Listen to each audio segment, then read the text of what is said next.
ఉంటాడు వీడు అని క్వశ్చన్. నేను ఆన్సర్ చెప్పాను. ఇప్పుడు మెథడ్ గురించి మాట్లాడుతున్నాం. అంటే ఏం ప్రాబ్లం అనేది టోటల్ వాడే ఇస్తాడు, ఒక పర్సన్ ఇచ్చేసి ఒక డైరెక్షన్ ఇచ్చేసేస్తాడు, ఇంకో డైరెక్షన్ పెట్టాలి. చాలా ఈజీ కాన్సెప్ట్ అది. ఇది లెఫ్ట్ ఆర్ రైట్. కొన్నిసార్లు దీన్ని ఏమంటాడు టాప్ అండ్ డౌన్ కూడా అనొచ్చు. అంటే ముందు నుంచి ఉండొచ్చు, పైనుంచి అనొచ్చు, ఎక్కడి నుంచి అనొచ్చు కదా. అర్థమవుతుంది కదా. That was the first model.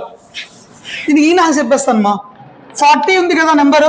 ఎంతమంది వీళ్ళందరూ టోటల్ 40 స్టూడెంట్స్లో నరసింహ ఏ పొజిషన్ ఉన్నాడు 17th ఫ్రమ్ ద లెఫ్ట్. అంటే ఇలా తీసుకుంటా పోతే ఇక్కడ 1 నుంచి ఇక్కడ 40 మెంబర్స్ స్టూడెంట్ తీసుకుంటే లెఫ్ట్ నుంచి ఎంత ప్లేస్లో ఉన్నా 7th ప్లేస్లో ఉన్నా. ఇది కదా. ఇప్పుడు నేను ఇది అకార్డింగ్ టు ఫార్ములా ప్రకారంగా పోతే నేను ఎక్స్ వాల్యూ తీసుకోవాలి. మనకు లెక్కలు ఏమైనా వస్తాయా?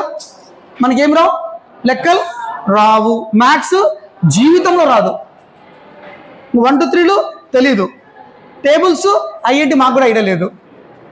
కొద్దిసేపు చెప్పమా leave it brain as a empty.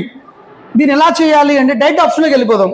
వాడు ఏం చెప్పాడు, నరసింహ 17th పొజిషన్ చెప్పాడు కదా, సబ్ట్రాక్ట్ ఫ్రమ్ 17th ఎంత వస్తుంది అక్కడ 3 and 23. బాగినండి అంతేనా? ఇంకెంత వచ్చింది మారిపోయిందా?